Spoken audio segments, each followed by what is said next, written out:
Morning, sir. Good morning. Good morning. Good morning.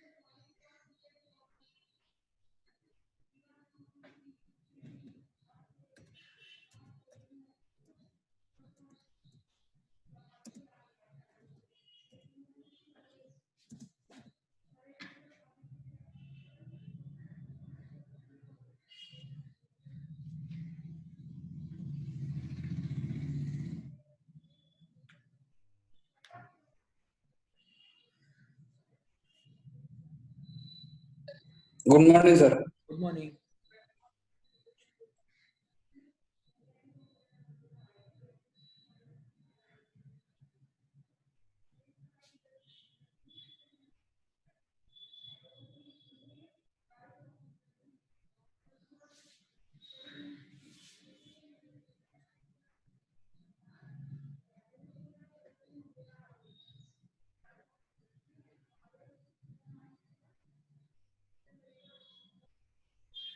Okay, let's start. Last lecture we were discussing about the temporary injunction. आपण last लेक्चरला temporary injunction पाहिले. तर निम्मा part झाला होता. आता राहिलेला आपण पार्ट आपण आज पाहूया. नेक्स्ट पार्ट आहे पहा टेम्पररी इंजंक्शन मधलाच next point. Temporary injunction when granted. की एखादं टेम्पररी इंजंक्शन ग्रांट कधी होतं पहा. Temporary injunction may be granted in following cases. खालील केसेस असेल तर टेम्पररी इंजंक्शन ग्रांट होतं.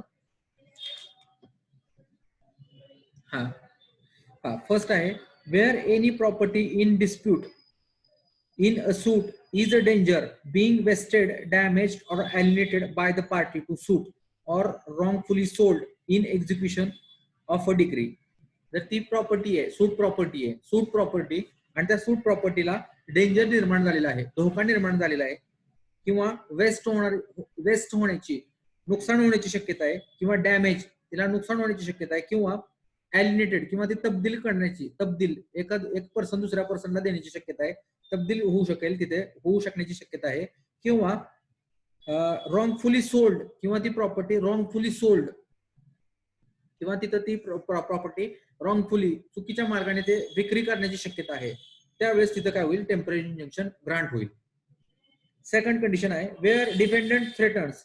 ही सेकंड कंडिशन मध्ये पहा वेअर डिफेंडंट थ्रेटन्स की हा जो डिफेंडंट आहे हा डिफेंडंट थ्रेट करतोय, धमकावतोय, थ्रेटन्स और इंटेंट्स टू रिमूव्ह किंवा त्याचा हेतू आहे ती प्रॉपर्टी रिमूव्ह करायचा हेतू आहे, or to dispose of his property किंवा त्याची प्रॉपर्टी तो डिस्पोज ऑफ करायचा, त्याचा निपटारा करतोय, तो विल्हेवाट लावतो, डिस्पोज ऑफ करायचा प्रयत्नात आहे with view to defraud creditor. की त्याचा हेतू काय की जे काही क्रेडिटर आहेत त्याचे जे काही कर्जदार आहेत ज्यांना तो देणी लागतोय त्यांना फसवण्यासाठी हा काय करू शकतोय, एक तर रिमूव्ह करत असेल, थ्रेट करत असेल किंवा त्याचा हेतू असेल, तसा इंटेंट असेल तर त्यावेळेस पण काय होऊ शकतं तिथं टेम्पररी इंजंक्शन ग्रांट होऊ शकतं.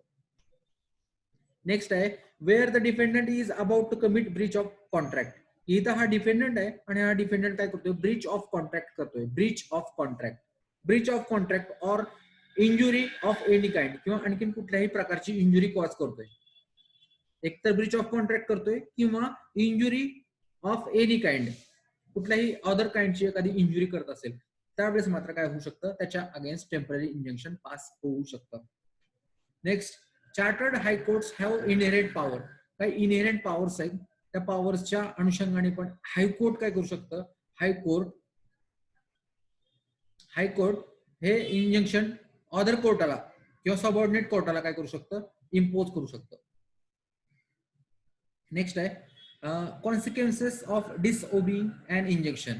आता आपण आतापर्यंत पाहिलं की इंजेक्शन कधी ग्रांट होतो आणि इंजेक्शन चे इसेन्शियल कंडिशन्स पाहिले, प्रिन्सिपल्स पाहिले, परंतु आता पुढचा पॉइंट आहे की कॉन्सिक्वेन्स परिणाम, कॉन्सिक्वेन्सेस ऑफ डिसओबिंग अँड इंजेक्शन. की एक इंजेक्शन पास झालेलं आहे, एक सिव्हिल सूट आहे आणि त्या सिव्हिल सूट मध्ये इंजेक्शन पास झालेलं आहे, ओके, परंतु ते डिसओबे केलेलं आहे ते पाळलं गेलेलं नाहीये, त्याचा अनादर केलेला आहे.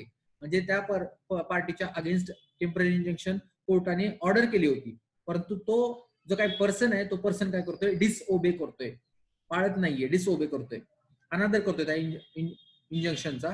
त्यावेळेस मात्र पहा काय होते, इन केस डिसओबिडियन्स, जर डिसओबिडियन्स केला, an injunction or other order passed under the rule first and second, court may order the property of a person guilty of such obedience or breach.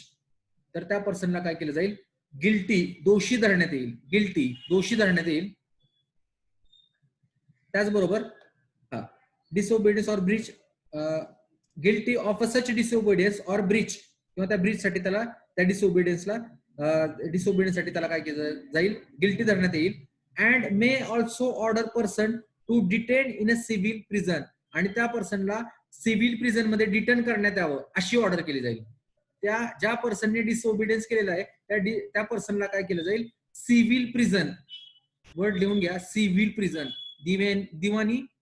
दिवाणी कारावास, prison, civil prison for a term, आणि ती term असेल, त्या civil प्रिझनची term असेल not exceeding 3 months, 3 महिन्यापेक्षा जास्त नसेल, not exceeding 3 months unless mean time, किंवा त्या दरम्यान काळात the court desire. Sir, person means dependent असणार का प्लेंटिफ असणार आहे तिथं? हा, ते तुम्ही म्हणताय ना इंजंक्शन, मग ब्रीच कोणी करत असू देत, फॉर एक्झाम्पल म्हणजे डिपेंड पण असेल किंवा प्लेंटिफ पण असू शकेल, ब्रीच ऑफ कॉन्ट्रॅक्ट दोघांपैकी कोणीही केलं असेल, तर मग काय होईल, त्याच्या अगेन्स्ट टेम्पररी इंजंक्शन इन्स्टिट्यूट होईल. आणि मग ते जे काय ऑर्डर पास झालेली आहे आणि त्या पर्सनने ती ऑर्डर डिसओबे केली, त्या पर्सनने ती डिसओबे केली, ज्याच्या अगेन्स्ट जे इंजंक्शन पास झालेलं आहे त्या पर्सनने जर ते डिसओबे केलं, डिसओबे, अनादर केला, थँक्यू सर, येस, तर त्याला काय होईल, सिव्हिल प्रिझन होईल. सिव्हिल प्रिझन आपण त्याला म्हणतो दिवाणी कारावास, दिवाणी तुरुंगवास, सिव्हिल प्रिझन. आणि ते कुठपर्यंत असेल, एक्सिडिंग 3 months, नॉट एक्सिडिंग 3 months, 3 महिन्यापेक्षा जास्त नसेल, नॉट एक्सिडिंग 3 months. येस, पुढे अनलेस मीन टाइम, आणि त्या 3 महिन्याच्या दरम्यान court direct his release, court काय करू शकतो, त्याचं रिलीज काय करू शकतो, रिलीज करू शकतो त्या पर्सनला. फॉर एक्झाम्पल त्यांनी जर आणखी काही सिक्युरिटी दिली असेल, सपोज डिसओबे केलं, त्याला सिव्हिल प्रिझन मध्ये घेतलं आणि परत त्यांनी काय केलं, परत सिक्युरिटी फर्निश केली, तर मग मीन टाइम, त्या दरम्यान त्याला काय केलं जातं, रिलीज पण केलं जातं. Such and attachment cannot be remain in force more than 1 year, आणि ती जर काय त्या पर्सनला सिव्हिल प्रिझन होईल, त्याचबरोबर ती काय जी काय प्रॉपर्टी आहे ती प्रॉपर्टी काय होईल, अटॅच होईल, अटॅच होईल, आणि ती अटॅच कुठपर्यंत होईल, in force more than 1 year, more than, cannot be remain in force more than 1 year. ही जी काय अटॅचमेंट आहे ही 1 वर्षापेक्षा जास्त अटॅचमेंट नसली पाहिजे, होणार नाहीये, at the end of time.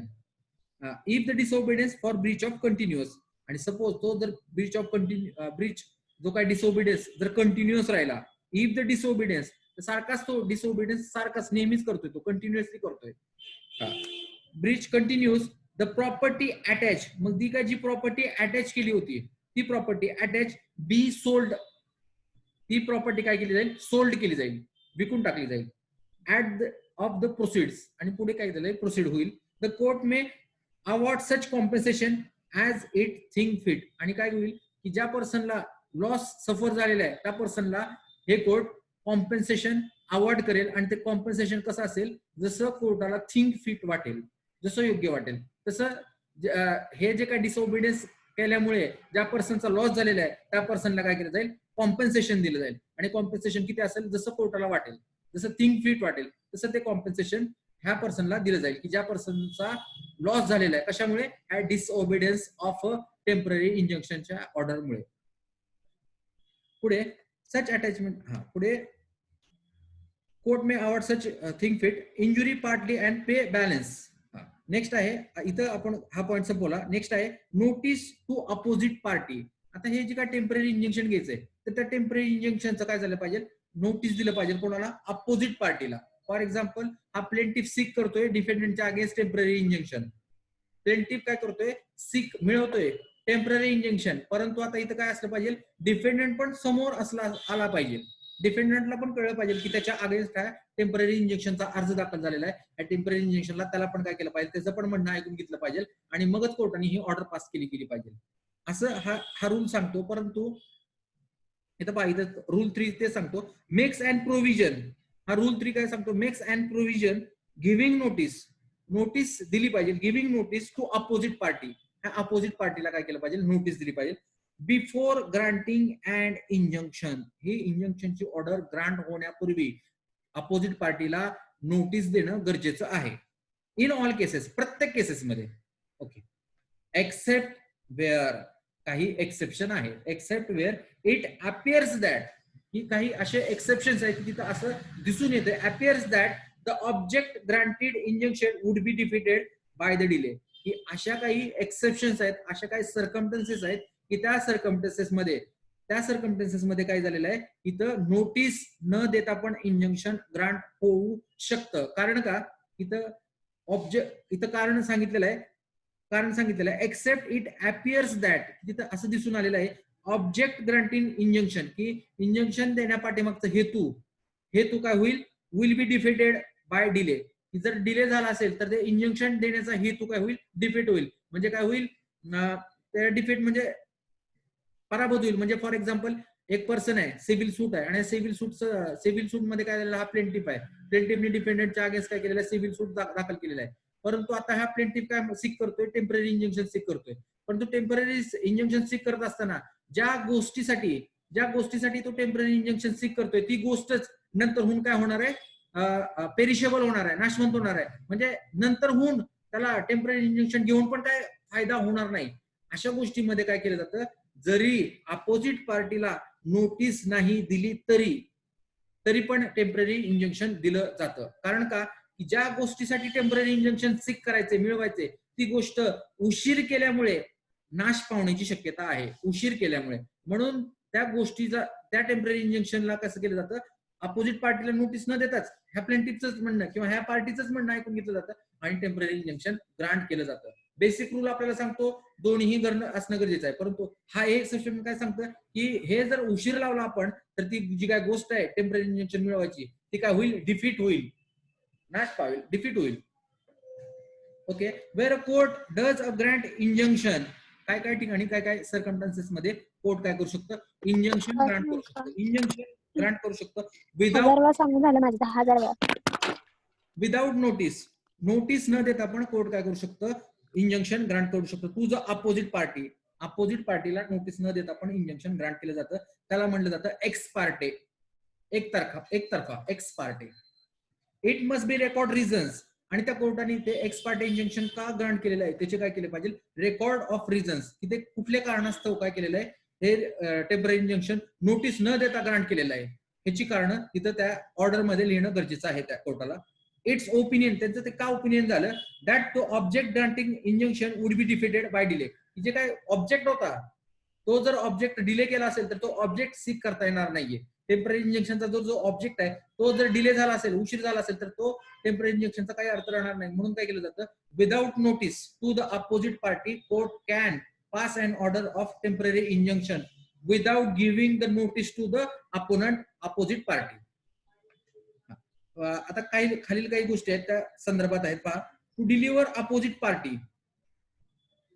आता सपोज एक सिव्हिल सूट आहे आणि या सिव्हिल सूट मध्ये काय झालेलं आहे? प्लेंटिफने काय केलेलं आहे? दावा दाखल केलेला आहे, त्याच्याबरोबर टेम्पररी इंजंक्शन पण दाखल केलेलं आहे. परंतु आता हा जो काय प्लेंटिफ आहे हा असा आर्ग्युमेंट करतो की मला आज मी दाखल केलेला आहे, आज रजिस्टर केलेला आहे, आज इन्स्टिट्यूट केलेलं आहे आणि मला आजच इन्स्टिट्यूट पण करावं माझं सूट, आणि जे काय टेम्पररी इंजंक्शन आहे हे माझं आजच हर्ड करण्यात यावं, आजच त्याच्यावरती सुनावणी करण्यात यावी. मग कोर्ट म्हणेल डिपेंडंटला नोटीस. मग इथं ह्या डिपेंडंटने असं आर्ग्युमेंट करून दाखवायचं की हे जर मी आजच्या आज कोर्टाने जर ते सुनावणीसाठी घेतलं नाहीये आणि आजच्या जर कोर्टाने टेम्पररी इंजंक्शन जर पास केलं नाहीये तर माझा ही जे काय टेम्पररी इंजंक्शनचं ऍप्लिकेशन होईल ते डिफीट होईल, त्याचा काही अर्थ राहणार नाही. म्हणून काय केलं पाहिजे? आजच्या आज मला काय करा?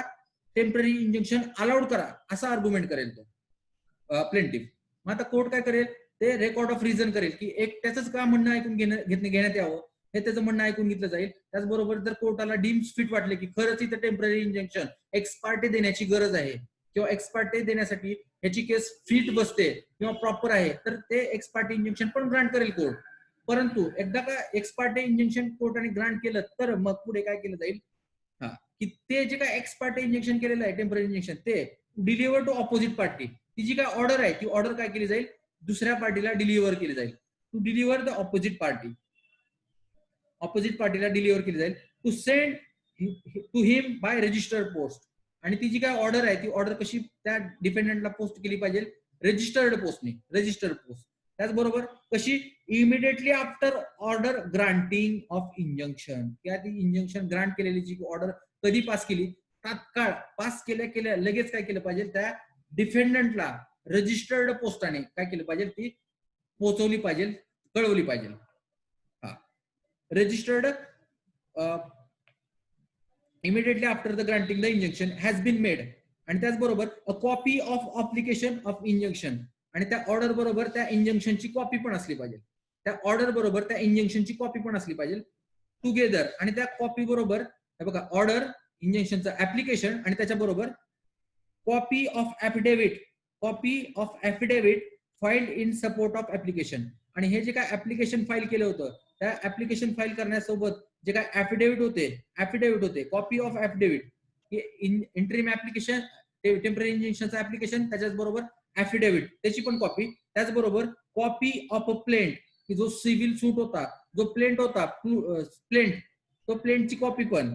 त्याचबरोबर copies of documents, copies of documents on which applicant relies, की त्या ऍप्लिकंट कुठल्या कुठल्या डॉक्युमेंटवरती रिलायज होता, अवलंबून होता, ते सर्व डॉक्युमेंट्स काय केले पाहिजे, रजिस्टर्ड पोस्टाने, रजिस्टर्ड पोस्टाने कोणाला दिले पाहिजे, डिफेंडंटला दिले पाहिजे.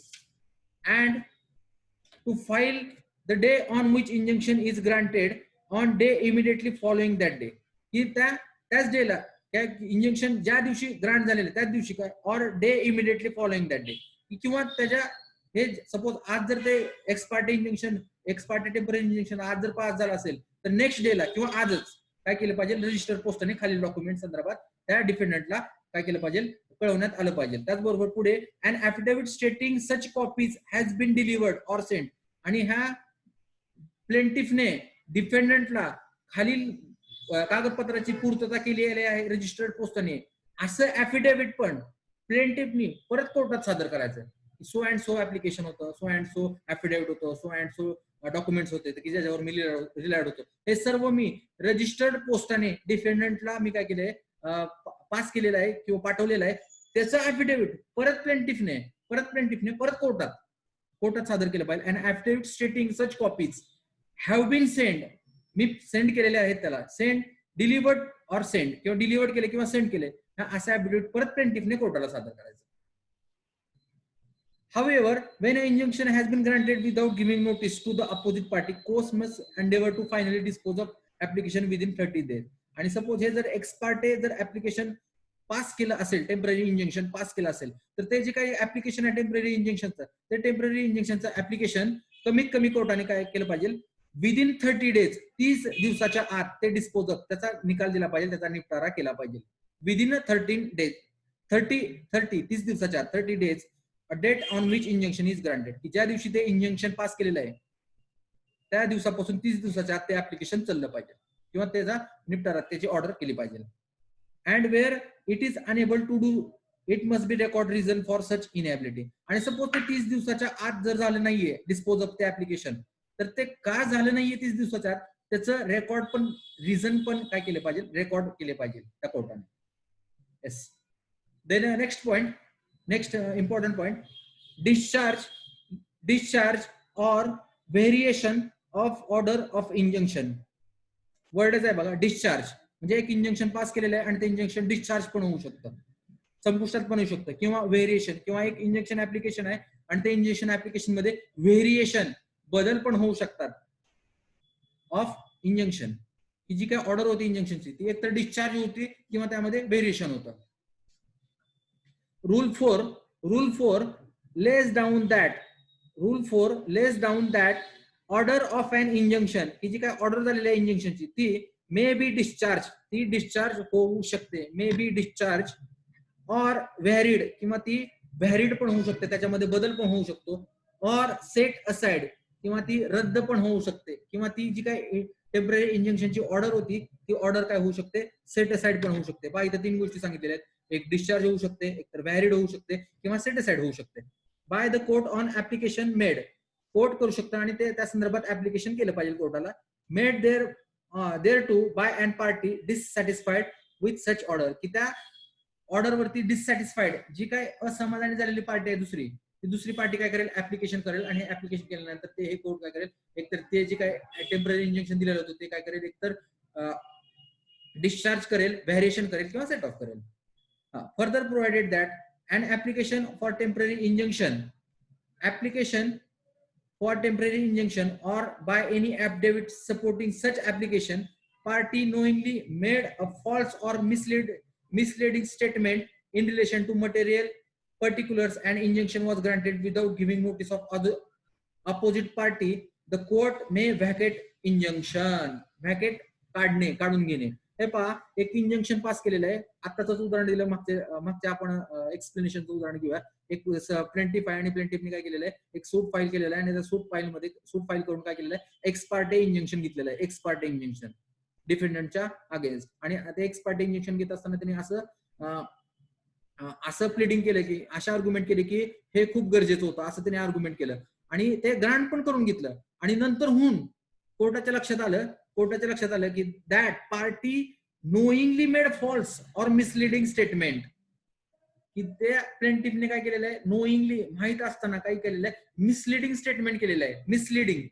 मिसलीड केलेलं आहे कोर्टाला, किंवा फॉल्स किंवा चुकीचे काही स्टेटमेंट केलेले आहेत आणि ते चुकीचे किंवा मिसलिडिंग आर्ग्युमेंट करून, मिसलिडिंग एव्हिडन्स देऊन ते एक्स पार्टी इंजंक्शन स्वतःकडे काय केलेलं आहे, त्याच्या फेवरमध्ये ग्रांट करून घेतलेलं आहे. त्यावेळेस कोर्ट काय करेल, कोर्ट मस्ट व्हॅकेट, ती जी काय इंजंक्शन पास केलं होतं एक्स पार्टी ते व्हॅकेट करेल, उठावेल, काढून घेईल. ते इंजंक्शन ऑर्डर होती, ती ऑर्डर काय करेल, कोर्ट काढेल. इंजंक्शनची ऑर्डर मस्ट व्हॅकेटेड इंजंक्शन, ते व्हॅकेट खुलं होईल, व्हॅकेट करेल ते injunction vacated unless reason to be recorded. आणि परत त्यात कोर्ट काय करेल, रिझन्स आहेत ते परत रेकॉर्ड करतील. Consider that not necessary to do in the interest of justice, आणि इथं सांगेल की so and so order pass करणं त्याला गरजेचं होतं, कारण तिथं इंटरेस्ट ऑफ जस्टिसच्या अनुषंगाने त्यांनी काय केलेलं आहे, ते जे काय इंजंक्शन पास केलं होतं एक्स पार्टे, ते एक्स पार्टे काढणे, व्हॅकेट करणे गरजेचं आहे. असे जे काय हे आहेत, रिझन्स आहेत, ते रेकॉर्ड करतील. नेक्स्ट पुढे, moreover if order of injunction has been passed after giving party opportunity being heard. Suppose एक पार्टी आहे आणि पार्टीला अगोदर अपॉर्च्युनिटी दिली, अपॉर्च्युनिटी कशाची, बिंग हर्ड, त्याचं म्हणणं ऐकून घ्यायची. And order not to be discharge, valid और satisfied of application of that party. तर सपोज इथं काय होईल, सपोज आता एक इंजंक्शन पास केलेलं आहे आणि इंजंक्शन पास केल्यानंतर, पास करून पण काय झालेलं आहे, अपोजिट पार्टीला हार्डशिप नुकसान होत आहे. फॉर एक्झाम्पल, ज्या पर्सनच्या अगेन्स्ट हे जे काय इंजंक्शन आहे, हे इंजंक्शन पास केलेलं आहे, परंतु आता काय झालेलं आहे, ते इंजंक्शनची ऑर्डर फॉलो करण्यासाठी काय झालेलं आहे, हार्डशिप झालेली आहे. फॉर एक्झाम्पल, सपोज 10 वर्षापूर्वी एक सिव्हिल सूट फाईल केला होता आणि त्याच्यामध्ये इंजंक्शन ग्रांट केलं होतं. सपोज 10 वर्षापूर्वी एक सिव्हिल सूट दाखल केला होता आणि त्याच्यामध्ये टेम्पररी इंजंक्शन ग्रांट केलं होतं, परंतु आज 10 वर्षानंतर ते टेम्पररी इंजंक्शन ऑर्डर फॉलो करण्यासाठी हार्डशिप होत आहे. तर त्यावेळेस ती जी काय हार्डशिप होत असेल तर कोर्ट काय करेल, ते इंजंक्शन व्हॅकेट करेल. कारण का, इथं हार्डशिप होत आहे. तेच सांगितलेलं आहे पुढे. सॅटिस्फाईड दॅट कोर्टाला असं सॅटिस्फाईड झालं की आता इथं पुढे ते इंजंक्शन पुढे फॉलो करण्याची गरज नाहीये, त्यावेळेस काय करेल कोर्ट, ते इंजंक्शन आहे ते काय करेल, व्हॅकेट करेल. पुढे, इंजंक्शन ऑन कॉर्पोरेशन्स. आता इंजंक्शन आहे, परंतु कोणाच्या अगेन्स्ट आहे, कॉर्पोरेशनच्या अगेन्स्ट आहे. Injunction on corporations. पुढे, as regard corporations, it is specifically provided that injunction directed to corporation binding not only corporation, फक्त आणि फक्त ते कॉर्पोरेशन वरतीच बाइंडिंग नाहीये, असं नाहीये. Not only to corporation, binding on corporation itself, म्हणजे कॉर्पोरेशन स्वतःवरच बाइंडिंग आहे असं नाहीये. बट ऑल्सो, तरी पण त्यामध्ये but also all members and officers of corporation. हे कोणाच्या अगेन्स्ट आहे, फक्त कॉर्पोरेशनच्याच नाहीये, तर जे जे काय ऑफिसर्स आहेत आणि मेंबर्स आहेत कॉर्पोरेशन, त्यांच्या पण अगेन्स्ट हे, जर ते जर इंजंक्शन कॉर्पोरेशनच्या अगेन्स्ट पास झालं असेल तर ते फक्त कॉर्पोरेशनच्या अगेन्स्ट नाही, तर जे जे काय मेंबर्स आहेत, जे जे काय ऑफिसर्स आहेत, त्यांच्या पण अगेन्स्ट काय हे टेम्पररी इंजंक्शन आहेत असं समजण्यात येतं, असं प्रेझेंटेशन करण्यात येतं. Here we completed the rules regarding the temporary injunction. Then next आहे इंट्रालोक्युटरी ऑर्डर्स. इंट्रालोक्युटरी ऑर्डर्स, काही इंट्रालोक्युटरी दरम्यान काही ऑर्डर केले जातात. इंट्रालोक्युटरी ऑर्डर्स. ऑर्डर 39 रूल 6 ते 10. ऑर्डर 39 रूल 6 ते 10. Order 39 rule 6 to 10. इथं नाव लिहून घ्या. Interlocutory orders. Power to order interim sale. Interim अंतरिम. अंडर रूल 6, रूल 6 प्रमाणे द कोर्ट काय करू शकतं, कोर्टाला पॉवर आहेत on application of any party to the suit, की सूटला जी काय कुठलीही पार्टी असेल त्या पार्टीने जर ऍप्लिकेशन केलं असेल तर ऑर्डर द सेलची ऑर्डर करू शकतं. ऑर्डर द सेलची ऑर्डर करू शकतं by a person named in such order, की त्या ऑर्डर मध्ये त्या पर्सनचं नाव टाकू शकतात. And such manner and on such term as think fit, आणि जशी कोर्टाला थिंक फिट वाटेल, योग्य वाटेल तशा पद्धतीत ती सेल करेल किंवा तशा टर्म्स अँड कंडिशन तिथे इम्पोज करेल. ऑफ एनी मुएबल प्रॉपर्टी, आणि ती सेल कशाचा असेल, एकतर त्या मुएबल प्रॉपर्टीचा असेल किंवा being a subject matter of such suit, किंवा तो सूटचा सब्जेक्ट मॅटर जो आहे त्या सब्जेक्ट मॅटरचा सेल असेल. Or attached before judgment in a suit, किंवा ते जी काही प्रॉपर्टी आहे ती प्रॉपर्टी अटॅच केलेली आहे बिफोर जजमेंट, किंवा तिला जप्त केलेली आहे ती प्रॉपर्टी, जजमेंट देण्यापूर्वीच ती प्रॉपर्टी जप्त केलेली आहे कोर्टाने. ती प्रॉपर्टी सेल करण्याचा राईट, सेल करण्याच्या पावर्स, इंटरिम सेल करण्याच्या पावर्स ह्या कोर्टाकडे आहेत.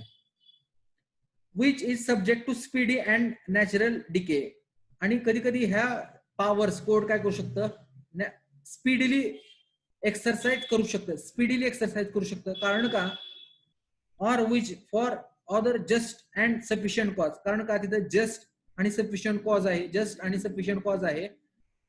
It may be desirable to have sold at once, किंवा त्यांना कोर्टाला जर वाटत असेल की ते एकदाच किंवा तात्काळ ते सोल्ड करवण्यात यावं तर ते तात्काळ सोल्ड केले जातात. ह्याचं जर उदाहरण द्यायचं झालं तर काही पेरिशेबल गुड्स असतात. फॉर एक्झाम्पल एक सिव्हिल सूट आहे आणि त्या सिव्हिल सूट कॉन्ट्रॅक्ट बिल संदर्भात आहे, आणि त्या कॉन्ट्रॅक्ट बिल संदर्भात जो सिव्हिल सूट आहे त्या सूटचं सब्जेक्ट मॅटर आहे पेरिशेबल गुड्स, नाशवंत पदार्थ. फॉर एक्झाम्पल काही डेअरी प्रोडक्ट्स आहेत, मिल्क प्रोडक्ट आहेत, हे देवाणघेवाण संदर्भात. फॉर एक्झाम्पल एक डेअरीचा मालक आहे आणि एक फार्मर आहे, आणि सपोज त्या संदर्भात मिल्क संदर्भात असेल, कर्ड संदर्भात असेल, किंवा व्हॉट एव्हर मे बी, किंवा paneer, what ever may be संदर्भात काय आहे ते तर त्यांच्या दोघांमध्ये कॉन्ट्रॅक्ट झालं होतं. आणि हे कॉन्ट्रॅक्ट काय झालेलं आहे, ब्रीच झालेलं आहे. आणि ह्या ब्रीच झाल्यानंतर ह्या सिव्हिल सूट चालू आहे सिव्हिल कोर्टामध्ये. मग इथं कोर्ट काय करेल, जी काय गुड्स आहेत, जे काय सब्जेक्ट मॅटर आहे सूटचा, तो सब्जेक्ट मॅटर सोल्ड आउट करेल, इंटरिम सेल करेल. अशा पॉवर्स कोर्टाला दिलेल्या आहेत, कारण ते कसे आहेत, पेरिशेबल गुड्स आहेत, नाशवंत पदार्थ आहेत. त्याच्यामुळे तात्काळ तिथं लगेच ऍट वन्स, कारण तिथं जस्ट अँड सफिशियंट कॉज आहे, and subject to desirable have sold at once, तिथं तात्काळ सोल्ड करणं गरजेचं आहे, तात्काळ तिथं विक्री करणं गरजेचं आहे. Next rule number 7, detention, preservation or inspection of subject matter of suit. आता जो सब्जेक्ट मॅटर आहे सूटचा, त्या सूटचा सब्जेक्ट मॅटर आहे, ज्या गोष्टीवरती, ज्या सब्जेक्ट मॅटरवरती तो सिव्हिल सूट आहे, ती सब्जेक्ट मॅटर पहा, त्याचं एकतर डिटेन्शन राखून ठेवू शकतं कोर्ट काय करू शकतं, ते सब्जेक्ट मॅटर राखून ठेवू शकतं, प्रिझर्व करू शकतं, जतन करू शकतं, ऑर इन्स्पेक्शन, किंवा त्या सब्जेक्ट मॅटरचं इन्स्पेक्शन, तपासणी करू शकतं. Rule 7 इम्पॉवर्स court. 7 नुसार कोर्टाला पावर्स आहेत. रूल 7 नुसार कोर्टाला पावर्स आहेत. ऑन ऍप्लिकेशन ऑफ अदर पार्टीने जर ऍप्लिकेशन केलं तर make an order for detention, court काय करू शकतं, डिटेन्शनची ऑर्डर काढू शकतं. प्रिझर्वेशन, किंवा त्या सब्जेक्ट मॅटरचं प्रिझर्वेशन करू शकतं, किंवा इन्स्पेक्शन, किंवा त्या सब्जेक्ट मॅटरचं इन्स्पेक्शन करू शकतं. Of property of a subject matter of suit, जी प्रॉपर्टी आहे आणि जी काय subject matter of a suit त्याचं. As which may any question may arise, जर त्या संदर्भात जर क्वेश्चन अराईज झाला असेल तर, क्वेश्चन कुठलाही जर अराईज झाला असेल तर. For all or any aforesaid purpose authorise person to enter upon into any land or building in possession of any other party to the suit. आणि त्याचबरोबर काय करू शकतं हे कोर्ट एम्पॉवर आहे, ऑर्डर देऊ शकतं कशा संदर्भात, to authorise any person to enter upon, authority देऊ शकतं की हे कोर्ट दुसऱ्या पर्सनला त्या सब्जेक्ट मॅटर मध्ये एंट्री करण्याच्या, अथॉराइज पर्सनला एंट्री करून द्यायच्या किंवा एंट्री करण्यासाठी काय करू शकतं, अथॉराइज करू शकतं, अथॉराइज पॉवर देऊ शकतं, अथॉराइज अलाउड करू शकतं इन टू द लँड, त्या लँड मध्ये जाण्याच्या अथॉराइज करू शकतं, किंवा बिल्डिंग किंवा त्या बिल्डिंग मध्ये जाण्याच्या पॉवर देऊ शकतं in position of other person. ती जी काय प्रॉपर्टी आहे ती दुसऱ्या पर्सनच्या जरी पोझिशन मध्ये असेल तर ह्या 7 रूल प्रमाणे कोर्ट काय करू शकतं, ह्या पर्सनला त्या एंट्री करायच्या पॉवर्स देऊ शकतं. मग त्या एंट्री कशामध्ये असेल, एकतर लँड मध्ये असेल किंवा त्या बिल्डिंग मध्ये असेल. पुढे third, for all or any said purpose. आता वरील सांगितल्याप्रमाणे सर्व किंवा काही पर्पजेस साठी authorise may sample to be taken by observation made by experiment to be tried. एक ऑब्झर्वेशन करेल आणि ज्या ज्या गोष्टी डीम फिट वाटतील त्याप्रमाणे ऑर्डर करेल. मग ती ऑर्डर कुठली असेल, एकतर प्रिझर्वेशनची असेल, डिटेन्शनची असेल किंवा इन्स्पेक्शनची असेल, जशी योग्य वाटेल तशी. विच सीम्स नेसेसरी, की तिथं ती जी काही योग्य वाटेल ती ऑर्डर पास केली जाईल. सीम्स नेसेसरी ऑर एक्सपिडिटेड, किंवा ती एक्सपिडिटेड आहे किंवा ती अत्यावश्यक आहे ती ऑर्डर तिथं पास केली जाईल. For the purpose of obtaining full information. आणि त्या पाठीमागं, त्या ऑर्डर करण्याच्या पाठीमागं काय हेतू आहे, टू ऑब्टेनिंग फुल इन्फॉर्मेशन, सर्वच्या सर्व माहिती घेणे हा त्याच्या पाठीमागं हेतू आहे. Next, immediate position of a land being a subject matter of suit. Rule 9. की आता इमिडिएट पोझिशन, की आता हा सब्जेक्ट मॅटर आहे आणि सब्जेक्ट मॅटरचं पोझिशन घेऊ शकतं, घेण्याच्या पण ऑर्डर काय करू शकतं, कोर्ट ऑर्डर पास करू शकतं. Rule 9, where land paying revenue. एक लँड आहे आणि ह्या लँडचा रेव्हेन्यू पेड केला जातोय, रेव्हेन्यू टू द गव्हर्नमेंट, गव्हर्नमेंटला रेव्हेन्यू पेड केला जातोय. ऑर अ टेन्युअर, किंवा त्या एखाद्या सर्टन टेन्युअरच्या कार्यकालासाठी त्या पर्सनला ती दिलेली आहे. Liable to sale to subject matter of suit. आणि तीच लँड काय झालेली आहे, लायबल टू सेल, त्याचाच विक्री, त्याच लँडची विक्री करण्याचा गरज पडलेली आहे कोर्टाला, सब्जेक्ट मॅटर ऑफ सूट. आणि ती लँड कशी आहे, सब्जेक्ट मॅटर ऑफ सूट. आता त्या सूटचा सब्जेक्ट मॅटर ती लँड आहे आणि त्या लँड संदर्भात काय केलेलं होतं, रेव्हेन्यू पेड केला जात होता गव्हर्नमेंटला. If the party in position of such land or tenure neglect to pay government. आणि ती पार्टी त्या पोझिशन मध्ये, त्या पार्टीच्या पोझिशन मध्ये ती लँड आहे आणि ती पार्टी काय करते, neglect to pay government revenue. आणि ती पार्टी स्वतःच्या पोझिशन मध्ये लँड ठेवलेली आहे, परंतु गव्हर्नमेंटला जी काय देणं लागत होते रेव्हेन्यू, ती रेव्हेन्यू देत नाहीये. म्हणजे स्वतःकडे पोझिशन ठेवलेलं आहे परंतु त्या पार्टीचं जे काय रेव्हेन्यू आहे ते मात्र गव्हर्नमेंटला देत नाहीये. अशा त्या पार्टीला revenue as case may be, consequently such land or tenure is order to be sold. मग कोर्ट काय करेल, ती प्रॉपर्टी, ती जी काय लँड आहे ती सोल्ड आउट करा अशी ऑर्डर देऊ शकते. कारण का, ज्या पर्सनच्या पोझिशन मध्ये ती लँड आहे, ती लँडचं रेव्हेन्यू तो पर्सन काय करत नाहीये, गव्हर्नमेंटला पेड करत नाहीये. Any other party claiming have in interest, किंवा एक रेंट other party claiming to have an interest of such land. किंवा सपोज एखादी दुसरी पार्टी आहे, अदर पार्टी आहे, आणि ती पार्टी म्हणते की मी रेव्हेन्यू भरतो किंवा माझा इंटरेस्ट त्यात आहे, माझा इंटरेस्ट. आणि त्या दुसऱ्या अदर पार्टीनी जर तो लँड रेव्हेन्यू पेड केला आणि त्यांनी जर प्रूव्ह करून दाखवलं की त्याचा जो इंटरेस्ट आहे तो इंटरेस्ट आहे त्यात तो कसा आहे, जेन्युइन आहे, तर त्यांनी तर त्या अदर पार्टीने जर प्रूव्ह करून दाखवलं तर आफ्टर पेइंग सच रेंट, मग ती दुसरी पार्टी काय करेल, रेंट पे करेल, रेव्हेन्यू पे करेल, बट इमिडिएट पोझिशन. आणि काय करेल, ती काय जे इमिडिएट पोझिशन आहे ते पोझिशन परत स्वतःकडे घेईल. There of in a such cases the court may. आणि मग जसं कोर्ट सांगेल त्याप्रमाणे जी पार्टी अदर पार्टी होती ती अदर पार्टी काय करेल, त्या प्रॉपर्टीचं ह्या पर्सन कडून स्वतःकडे पोझिशन देण्यासाठी सांगेल. Award of defaulter against that defaulter. मग जो डिफॉल्टर होता त्याच्या अगेन्स्ट अवॉर्ड पास केला जाईल. And amount to said with interest. आणि त्याला काय केलं जाईल, अमाऊंट पण त्याला कॉस्ट पण केली जाईल आणि त्याचबरोबर इंटरेस्ट पण त्याला काय केलं जाईल, कॉस्ट केली जाईल. Then next point, deposit of money in court. कधी कधी काय होईल की जे काय मनी आहे, मनी संदर्भात, फॉर एक्झाम्पल मनी संदर्भात एक सिव्हिल कॉन्ट्रॅक्ट आहे आणि तो मनी संदर्भातला जो कॉन्ट्रॅक्ट आहे ते ब्रीच झालेला आहे. मग इथं कोर्ट काय करेल, ह्या टेम्पररी इंजंक्शनच्या अनुषंगाने ती जी काय मनी आहे कॉन्ट्रॅक्ट मधला ते मनी काय करेल, कोर्टामध्ये डिपॉझिट करा अशी पण ऑर्डर करू शकते. It is a subject matter of suit is money. तर त्या सूटचा सब्जेक्ट मॅटर काय, मनी आहे. Or something capable delivered, किंवा एखादी गोष्ट आहे की ती डिलिव्हर करण्यात येऊ शकते, असं एक तर मनी असेल, किंवा अशी थिंग आहे की ती डिलिव्हर करण्यात येऊ शकते. Or party there to admit he holds such money, किंवा त्या पार्टीकडे, दुसऱ्या पार्टीकडे होल्ड मनी, तो मनी त्या पार्टीकडे आहे. Or thing as a trustee of other party, मग ज्याच्याकडे आहे त्याला असं प्रिझम्पशन करण्यात येईल की तो काय ट्रस्टी आहे त्या दुसऱ्या पार्टीच्या वतीने. That belongs or due of another party, the court may order same to be deposited in court. आणि ज्याच्या पोझिशन मध्ये ती मनी आहे, ज्याच्या पोझिशन मध्ये थिंग आहे, त्या पर्सनला हे कोर्ट काय करेल, हे कोर्ट सांगेल की तुम्ही ते थिंग किंवा ते मनी काय करा, कोर्टामध्ये डिपॉझिट करा, कोर्टामध्ये डिपॉझिट करा अशी ऑर्डर करेल. Delivered such deposited in a court or delivered such in a last name party, ज्याच्याकडे आहे त्या पार्टीला काय करेल, ऑर्डर करेल. विथ ऑर विदाउट सिक्युरिटी, एकतर ते मनी नुसतंच डिपॉझिट करा किंवा त्याबरोबर सिक्युरिटी पण, किंवा ती थिंग नुसतीच किंवा त्याच्याबरोबर सिक्युरिटी पण, सब्जेक्ट टू फर्दर डायरेक्शन, आणि त्या संदर्भात आणखीन पुढे काय करायचं जाईल, डायरेक्शन दिल्या जाईल. Here we completed rule 10. Means आपण आज इथं पूर्णपणे टेम्पररी इंजंक्शन ऑर्डर 39 रूल 1 ते 10 पूर्ण संपवलेले आहेत. ठीक आहे, थांबूया आपण. कोणाला काय डाऊट्स असतील तर विचारा, 3 मिनिट राहिलेले आहेत.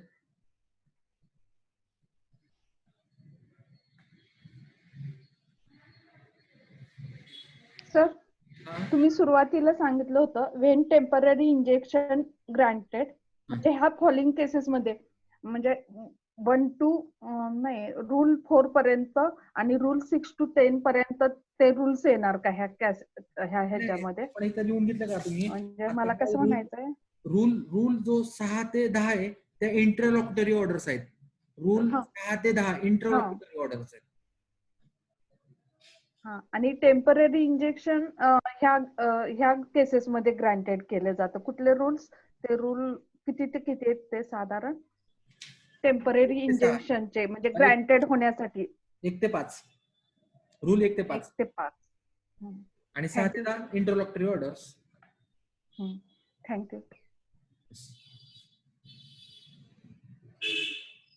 सिव्हिल प्रॅक्टिसच्या अनुषंगाने हा टेम्पररी इंजेक्शन खूप महत्वाचा आहे, खूप म्हणजे खूप महत्वाचं आहे. मग हे तुम्ही एक्सपार्टे इंजेक्शन पण कधी घेतलं जातं, कधी ग्रांट केलं जातं, परत ते कधी वॅकेट होतं, किंवा ज्या पर्सनने जे एक्सपार्टे इंजेक्शन घेतलेलं आहे त्यांनी काय काय ऍफिडेव्हिट परत कोर्टात दिले पाहिजे. त्यांनी असं ऍफिडेव्हिट दिलं पाहिजे की मी एक्सपार्टे जरी घेतलं असेल तरी मी स्पीड पोस्टाने हे टेम्पररी इंजेक्शनचं ऍप्लिकेशन, त्याबरोबर ऍफिडेव्हिट, त्याचबरोबर प्रिंटची कॉपी, त्याचबरोबर मी कुठल्या डॉक्युमेंटवर रिलेट झालो, हे सर्व डॉक्युमेंट त्यांनी काय केलं पाहिजे, स्पीड रजिस्टर्ड पोस्टाने त्या अदर पार्टीला काय केलं पाहिजे, त्याला सर्व्हिस केली पाहिजे, आणि त्या संदर्भातला ऍफिडेव्हिट पण ह्या प्लेंटिफने परत कोर्टात दिलं पाहिजे. हे सर्व खूप महत्वाच्या गोष्टी आपण ह्या टेम्पररी इंजेक्शनच्या टॉपिक मध्ये पाहिलेल्या आहेत. ओके, ठीक आहे. आणखीन काय डाऊट्स आहेत का कोणाचे?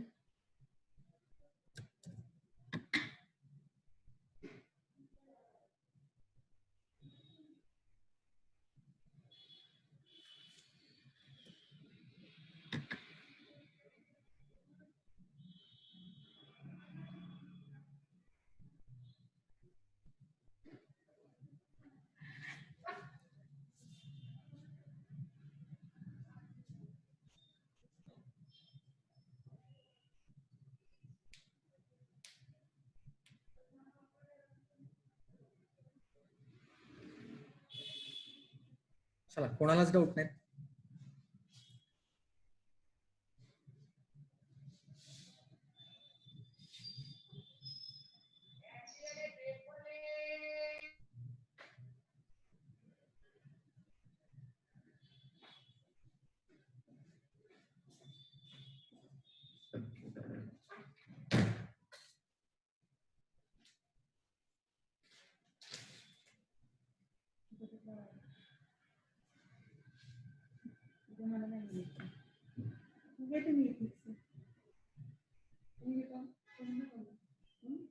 तुम्ही ठरवा. मी काय करते, गुरुवारी घेते.